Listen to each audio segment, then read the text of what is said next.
Um, as I think then just to take it a little bit further, of course, these are all these travelers are not going just to Singapore. Of course, they're going to popular places like Melbourne. They're going to Hanoi. They're going to Bali. They're going to even Seoul. They're going for so many different reasons. So into Bangkok and to Southeast Asia. So I think what we can do is bring them to their destinations with a seamless journey through Singapore Changi Airport. Of course, we're very proud of our airport. Our hub in Singapore is regularly rated as one of the best airports in the world. And then many of our travelers, they enjoy some of their time. If their connection's too quick, they may not get a chance to do the shopping and the food and beverage and the attractions at Changi Airport. So we love to bring them through. So I think this is our network. Let me just go back to the fleet a little bit. Let me walk over here so you don't all have neck pain. If I stand there, you all have neck pain, right? So the Boeing 787 Dreamliner, this is one of the most comfortable aircraft you can fly on in aviation today. Even whether it's a budget carrier or a full-service carrier, the comforts are practically the same. And I think we have a fleet of 20 Boeings. We operate to Amritsar with one of our 787-8s, but even sometimes the demand will spill over and we use our 787-9s, 375 seats to Amritsar. So that's a lot of seats to fill. Our Airbus A320 family, of course, we have 38, and we've been progressively changing.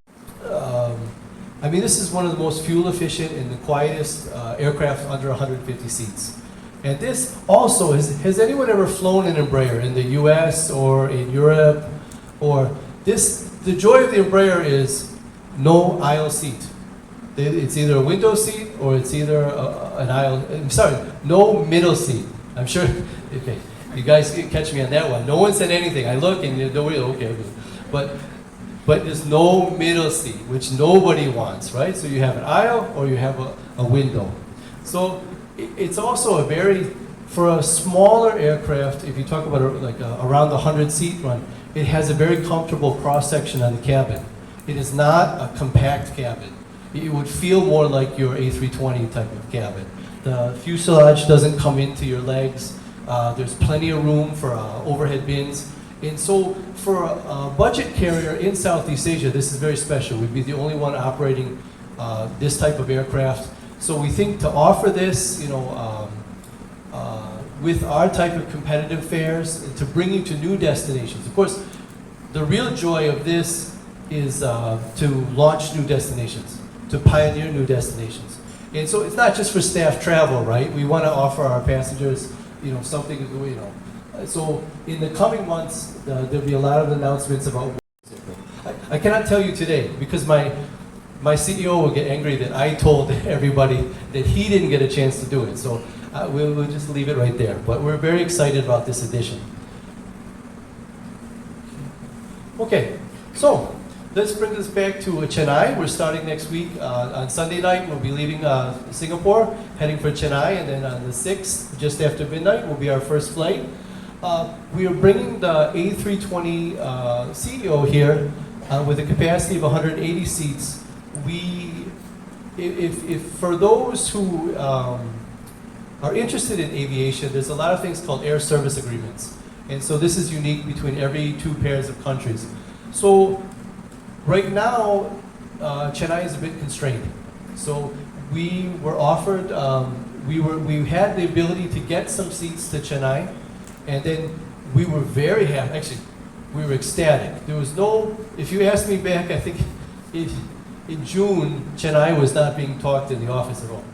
And then it came out that, some route rights, May 7th of July, we had already launched our sales, and we were just about to start our operations. So, I mean, I think connecting Indian travelers to our diverse network is really going to be exciting. As I said, we're always happy to have you come to Singapore. I would hope, if you have friends or family, or if you worked in Singapore or studied in Singapore, please come back. Please come back regularly. It's always changing, so but also please explore our Beyond network, and then maybe later we'll talk about some of the Beyond network that Some of the names of our network destinations may not ring a bell. You may not know all the destinations in China or in Borneo or in Sarawak, but actually there's lots of travelers, whether they're visiting friends and relatives, people have migrated overseas, you have student travelers, so many different reasons for travel that we can bring them there seamlessly by connecting them through Singapore Changi Airport. And if you consider, we also collaborate very closely with Singapore Airlines. We are part of the Singapore Airlines group. We interline, we co-share with them. We can also connect onto their network. So we actually provide connectivity to 130 destinations. So if you talk about it's never just a Singapore story, but it's also a beyond story.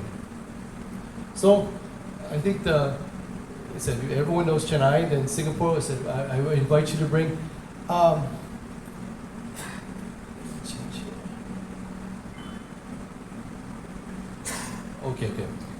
Okay. So what have we observed? Dredge up things from the dark days of COVID. I think we're well beyond it. But actually, Scoot was one of the first carriers. It was a very quick, not one of the first, but when we had an opportunity with the old vaccinated travel lanes, Scoot immediately launched flights.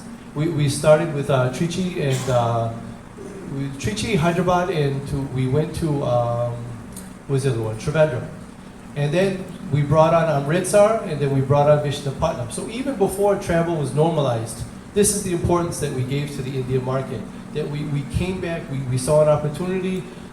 People needed to travel. Essential travel was very big at that time, and it said we dedicated the resources to come back into the market. Since then, as that essential travel has given way, we're seeing so many types of travelers. Of course, the demand from India outbound is overwhelming. Compared to the returning flights year-round, I'd say the demand ex-India is quite strong. We don't see this slowing down.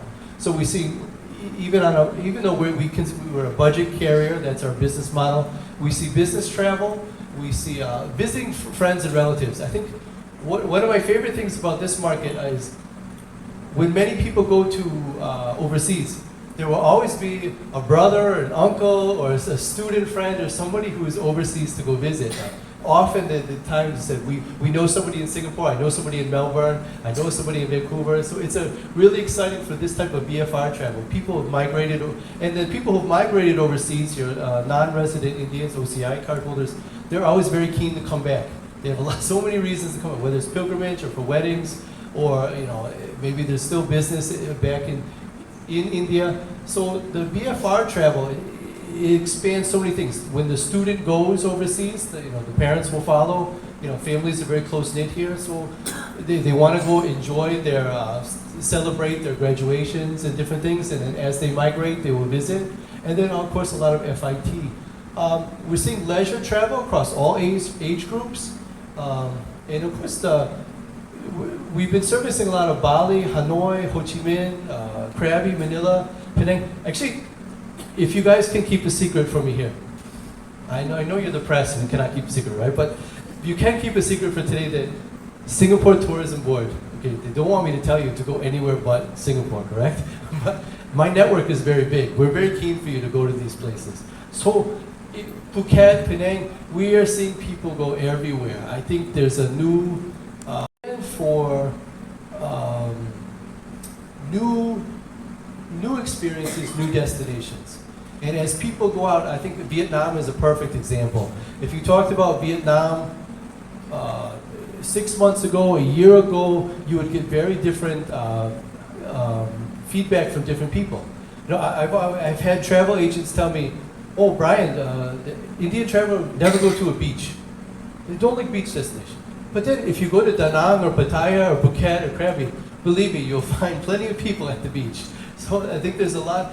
And they said Vietnam. Of course, Vietnam has the visa on arrival. They also are very attractive to travelers. A fantastic destination. And the word of mouth that spread out from Vietnam was so quick and we saw it expand so rapidly that we're looking forward to the next Vietnam. Because Vietnam became the next Thailand, so now I have to have the next Vietnam. So we're always looking for something new.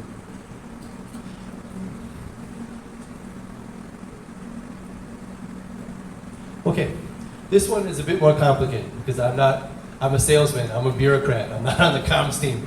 Deserves better. Because we want to redefine the experience because people are traveling on budget carriers for very different reasons. I think travel is an essential need. And I think people now more so that if there's extra income, if there's two things they could choose from, do I want to travel with my friends? Do I want to travel? Do I want to have an extra? We just had a great holiday. Maybe we should sneak in another holiday year end. So travel has become more and more accessible, and it's a need now more than ever. So what we want to show that Scoot, even though it's a budget carrier, we can enable customers to their experience to be better.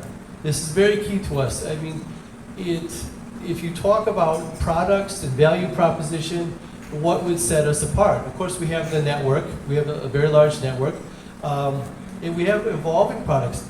I think whether it be hyper-personalization, because I think what we see, anecdotally what I see, I'm on the flights quite a bit, people are buying tickets in very different ways. You could have the same flight, and people want a very different experience. I was just joking with some folks earlier. I said, believe me, I don't think I can sell a meal on Chennai to Singapore. No way. Everybody just had a meal with their friends and relatives. Then they headed to the airport. It's after midnight. So what does everybody want to do immediately? Who said, I heard this? Sleep. I guarantee you, that plane will not leave the runway before 90% of the crowd is asleep. So we don't expect to send meals. Why should I force you to buy a meal? What do you need on that first trip? Maybe it's very little. I just want to get to Singapore. I have safety. Okay, check. We expect safety. We expect punctuality. We expect, I expect to be treated nice at the airport. I expect everything to work, right? So Scoot's very good at doing these basics. And then I got to get you there. Maybe on the return, what do I need? I've been to Singapore, but what have I been doing? The other S word, shopping. Yes, she's shopping. Now I need 40 kg. I did need 40 kg on the way, but now I need 40 kg on the back. So I think if you look at how Scoot differentiates their products and how they sell, this is making travel more personalized. We even throw in small perks. I think a lot of airlines only have 7 kg carry-on. I mean, what can you do with 7 kg once you do one or two things? But we have 10 kg. So 10 kg. And I'm pretty sure some of our passengers are carrying more than 10 kg, but 10 kg is I tell you, it's a big difference just to get those couple extra things, those things you were really worried about, that you're really precious to you, things that you want for the flight. So the 10 kg is a big difference, the extra 3 kg to bring on. We've also been branding. We've also been doing we've been investing in India with the out-of-home advertising. And we were in Brookfield Mall in Coimbatore, Lulu Mall in Trivandrum, Lexus Mall in Hyderabad, and then of course we had some signage up in Hyderabad. No, this must be Amritsar. Amritsar up at, I haven't seen the sign, so I think it's at the airport. So we're also doing brand building. We're also investing in India, so we would also continue to explore, experiment, and then try to innovate to make this experience a better experience. Okay. So looking ahead, I think looking ahead has some key points that we'll discuss again about having the strong network connectivity, fleet growth, differentiated products and services, operational excellence, of course, and then most importantly, investing in our people. So we continue to provide passengers with some cost-effective product that they appreciate. I'm on the wrong side because I would be blocking them.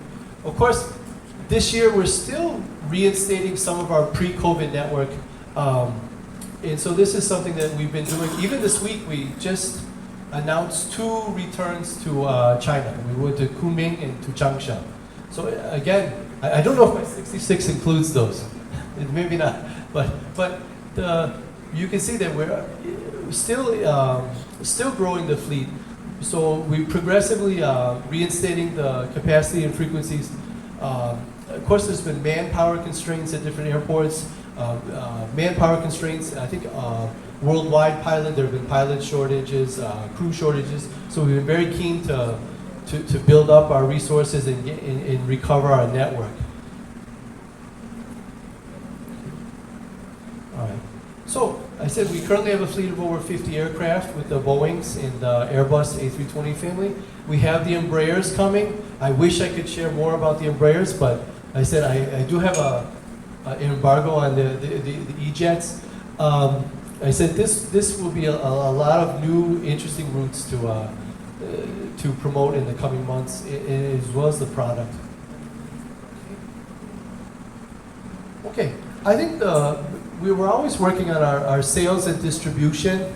Of course, we don't just sell via scoop.com. We also work with many trade partners, key partners, national tourist organizations, to capture and develop news. I said Vietnam was very big for us. We worked with a DMC, Land Content. We introduced them to the travel agents. Of course, I said we tried to answer all their questions in the Scoot markets. I think one of the biggest questions is food. Everybody wanted, do we have this food? And food is most important. Can you get it? And then we found out that accessibility for food, whether it was in Hanoi or Ha Long Bay or Da Nang or Ho Chi Minh, the accessibility of different types of Indian food, North Indian food, and in catered food. So everything, so once we assured everybody, yes, you have food, your passengers will be happy. That was one of the most relaxing things for them. Once we covered food, then the attractions, the hotels, everything else sell themselves. We've done more frequent tactical promotions and more promotions with our partners. Of course, we sell with all the big online partners in India, whether it's Akbar Travel or Make My Trip, RIA, Travel Boutique Online. They're all key partners. We also sell via the global distribution system, the GDS. So when you walk into a travel agent, that old computer with the black screen with the green letters, it hasn't been updated in a long time, but it's going to go through some radical changes in the coming years. They go in there, they go into the GDS, they can make a booking in less than a minute. They're so professional. They can, if you ask them any combination, I want to get from Chennai, and then I want to go up to Cebu, and come out of Davao, and then maybe take a side trip to Phuket. They can do it so fast. They can tell you what carriers. And when we sell in the GDS, actually there we do sell a meal, and we do sell 20 kg baggage. It's a differentiated project. It also helps us keep aligned and interlined with Singapore Airlines and Singapore Airlines partners. We've been slowly bringing Singapore Airlines partners can sell onto Scoot. So I think what we want to do is we want to keep changing. We want to keep adjusting to how the market is purchasing. How are they paying for airline tickets? So this is broadening the sales and distribution is always work in progress. Okay. All right. So what we talked about is enhancing customer experience. I think, again, the highest standards of reliability, efficiency, punctuality, and of course safety. Safety is utmost. I mean, these are basics that everyone expects now. That people are doing research on their airlines. They know which airlines to avoid and whatnot. So for a Singapore-based carrier, of course, we pride ourselves on these things, but we know that the customers expect us. It's not above and beyond. We have to deliver this all the time. We're also we've been preparing for a cabin refresh of our 787s. We don't want people to come onto the aircraft and notice that, my seat back is not working, or I have a tear in the Scoot Plus seat. Everything must look professional, look up to meet customers' expectations. So we've been refreshing the aircraft. Also, we've been strengthening our passengers want to connect with the airline for a variety of reasons, and they also want to do it quickly. So how do you do that going forward? Is this with AI? Is this with chatbots? I mean, everyone can come out with chatbot, but does the chatbot answer your questions or does it frustrate you? So this is some things that you want people to do self-servicing, and you want to have the right things in place for them to connect with you. So I think the digital and automation is the way, because you cannot just ramp up forever with manual with a call center will go through things. People want to do these things themselves. They want to do it quickly. So I think, again, digital automation, just to improve the journey from end to end. Because the journey is from looking through your website all the way till after the journey. It's not just chucks on to chucks off. Okay, and so we've also been working to strengthen our organizational capabilities and our excellence. So again, business processes. During COVID, we took the opportunity to do a lot of enhancements. We've been doing enhancements to our revenue management system. We've been doing enhancements to how we manage fares. Because if you have if you sell point to point, then setting your fares, being competitive is a bit simple. But we have a huge market that wants to travel beyond Singapore. So now there's a lot new considerations. So you must invest in the technology. You must invest in these new systems, revenue. We just did something called Route AUs the other day. We're looking to improve our pricing if you go from Chennai to Melbourne, per se. Now, there's a lot of other considerations in how you are competitive or not competitive, because now you consider other hubs. A passenger could go to another hub to do that trip. So I have to be competitive. So how do we do something that's more flexible, reacts quickly to the market? So we invested in these systems, and we said we were hoping that these O&D pricing will always keep us very competitive. Because of course people are expecting us to have a competitive fare. But of course, please, want competitive fare, please buy early, especially for peak periods, because the aircraft do fill up quickly. We also have new capabilities in rostering, flight path management, which also helps us with our fuel burn and our cost efficiency in on-time performance. Of course, we've been investing in our customer service, how we respond to customer service, which touch points customer service will it's not just call center, but people are on chat, people are contacting you via Facebook, they're contacting you via newer apps, and we have to keep up to date. We've also invested in our cabin crew and our crew and pilot recruitment. I think has anyone ever traveled on Scoot before? So anyone know, except why? I have to walk this back a bit. So our cabin crew, we call them Scooties, and they are a big part of the face of Scoot. How they interact with you as passengers, how they carry on the flight, their whole demeanor and everything is really the real true Scootitude. I think we have activations. They do things that are quite fun. Recently I was on a flight. Has anyone seen? We have a Scoot. We have a type with Pokemon. We have a Pikachu jet. We have the whole Dreamliner livery with all the Pokemon on the side. I do know which Pokemon are which because I have kids. So me and the kids are always catching Pokemon on the train. So I know some of them. So we have this on the plane. It's been flying to Japan and Korea and Taiwan. But it has been making side stops. I think it made it to Amritsar, and it made it to Jeddah, which is interesting because Jeddah is a unique flight because you have a lot of pilgrims. So the pilgrims, so the Pokemon aircraft made it to Jeddah. It's coming back from Jeddah. We have a whole cabin. We have a whole crew, a whole flight full of pilgrims. They're coming back. They've just done something very meaningful to them. Everyone's very relaxed. Everyone's very happy. So they're on the Pokemon jet, and the crew still did the activation. Our crew they dress as the Pokemon. The Halloween costume for you have Charmander and Pikachu and Jigglypuff. See, I know the names of them. So then they do a Pokemon dance.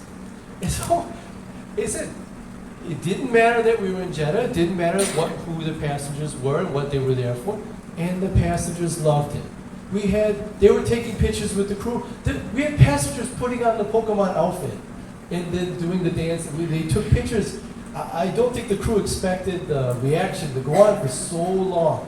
It was really, really fun. And I think the passengers got a memorable flight out of that. So if you have these type of crew who are really stellar, on the operational excellence, on safety, and then also on these fun points that we can deliver this type of experience that people were not expecting. Of course, you have to invest in training. So, and we have to invest in people to keep them, because we don't want to train them and lose them. We want these trained cabin crew and pilots, and that we maintain our operational excellence.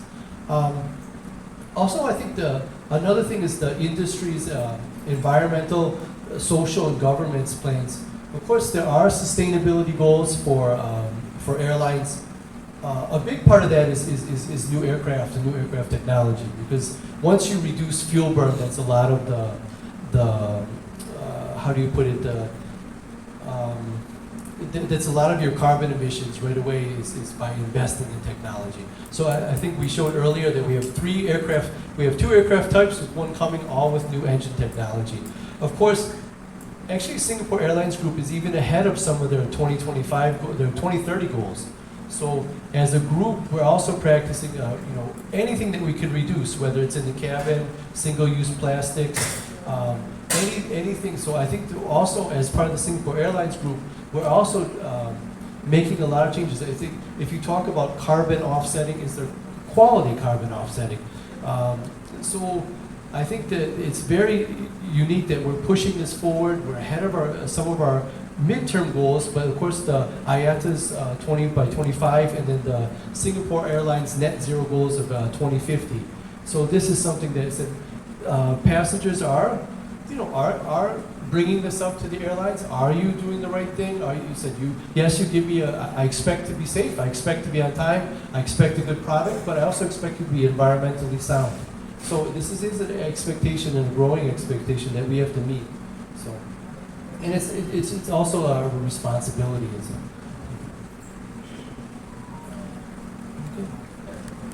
it? We've caught, that there's a number of to dedicate resources to this market.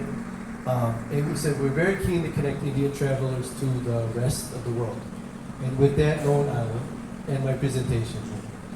Thank you so much, Brian. A big round. They would be better placed to talk about their plans and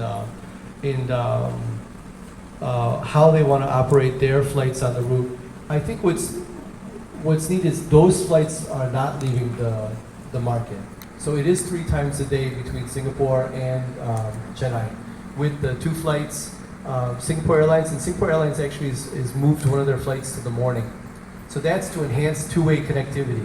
Because if you do all of your flights overnight, somewhere there's going to be a long connection. But by taking that, making that move, they can enable two-way connectivities. And then also with the Scoot flight. Of course, what's a very big thing is that, Chennai is a very big market. I think there's about 7 flights a day. By rights, there should be a lot more. If it wasn't air service, if you talk about big ONDs, you talk about London, Paris, or New York to London, or even you talk about, then you move to Singapore, Kuala Lumpur, Singapore, Jakarta. These are high density routes. Actually, Chennai should be something more like 10 times a day or more. It's Chennai to Singapore connectivity is very important. So if Singapore Airlines would not, want to reduce. Of course, anything as a group, we would want to increase if we could get more seats. We could have larger aircraft come in. Our A321s could come in. We could change the experience. I would love to bring the 787 into the market, because then we could give the Chennai market a really fantastic experience on the Dreamliner overnight. So no changes to the frequency right now, but we would love to expand our operations. Thank you, Brian. Thank you, sir, for your question. I hope that answers it. Flight ticket rate and then morning flight timing. Is that good? He wants to know the rate of the tickets and also the timings of the flights in the morning. Okay, the morning flight is operated by Singapore Airlines, so I won't comment on that. We are operating out of Singapore at night. So we're departing Singapore around 10:20, exactly 10:20. So it will get here the flight will get to Chennai just before midnight, and then you will leave Chennai around 35 after midnight, 12:35, and then arrive in Singapore at 7:20 in the morning. The rates can vary because, of course, depending on how full the flight is. So I said we've had some promotions when we launched sales. We've had some promotion through September and October, you know, to build up the loads and just to build some awareness. But the rates can vary quite a bit. So I usually tend not to give you a rate because I don't want you to look and say, Brian, I cannot see this rate. Of course, if you're looking in December, it's peak season, the flights are building up. So what I also encourage, I said, with these overnight flights, it's a very popular timing. I think it's a very strong timing for this market. You can connect to cruise. You can do a lot of things with this. You can connect to regional Southeast Asia. So I expect the flights to be stronger. So please book early and please make use of any promos that you see. Okay. So. This is Arivananda from Navjeevan Express. Other people, I think they have. Of course, we are selling seats. It is a commodity thing. Of course, we sell premium seats, front row seats, and also how we do seat selection. But when they do the ultimate check-in in the booking, of course, they're assigned a seat without a cost. You know, it's just a matter if they want to wait or don't want to wait. Of course, families, we generally sit together. Groups are sit together. We have different policies to keep the groups together. So in that way, I think we're quite generous. But I said, the commodity seats, okay, does everyone know the best seat on the A320? Does anyone have any idea? You take 13F, or row 13. It has the room in front of you, and it has the full recline. So if you want to go to that seat earlier, yeah, there's a small charge for it because it's an in-demand seat. But when they go to do their check-in, and then there's the final seat assignment, no, they don't pay. It's an assigned seat. So, but front row, sorry, but must pay. Yes. Yes. I think we'll have one more question and then we will. Let's go ahead. Suppose if you have vacancies, the last.